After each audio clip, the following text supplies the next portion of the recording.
আসসালামু আলাইকুম, আপনাদের সাথে আছে আমি পুষ্টিবিদ ফারজানা আক্তার রিভা। আপনাদের একটি বর্তমানে কমন একটি প্রশ্ন, সেটি হচ্ছে জিনসেং খাওয়ার উপকারিতা কি, বা আমি কি আমার ইচ্ছা মতো জিনসেং খেতে পারবো কিনা।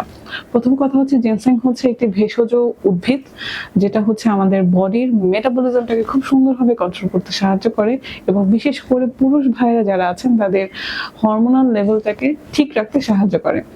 তো অনেক পুরুষ ভাইরা আছে না জেনেই নিজের মতো করে জিনসেং খাচ্ছেন তাদের নিজস্ব যে সমস্যাগুলো আছে সেই সমস্যাগুলোকে সমাধান করার জন্য। তবে এক্ষেত্রে আপনাকে মনে রাখতে হবে এখানে পরিমাণটা অনেক গুরুত্বপূর্ণ। আপনি যদি পরিমাণের থেকে বেশি খান তখন কিন্তু আপনার ডিরেক্ট মেটাবলিজমে গিয়ে এটা ইফেক্ট ফেলবে এবং আপনার বডিতে হিতে বিপরীত একটা কাজ কিন্তু করে ফেলবে।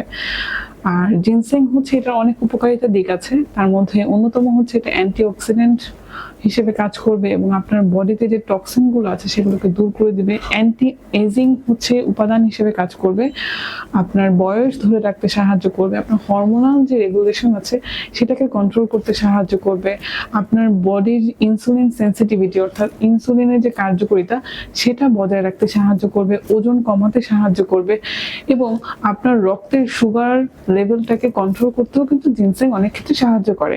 তাই সর্বোপরি যেটা বলবো যে ভালো জিনিস বলেই যে আমি আমার নিজের মতো করে খাবো সেই জায়গা থেকে বের হয়ে আসতে হবে। এই জিনিসটা খাবো, বাট এটার কোয়ান্টিটি আপনার জন্য কতটুকু হবে সেটাই মাথায় রাখবেন। অবশ্যই সঠিক পুষ্টিবিদ বা ডায়েটিশিয়ানের পরামর্শ নেবেন। ভালো থাকবেন, সুস্থ থাকবেন।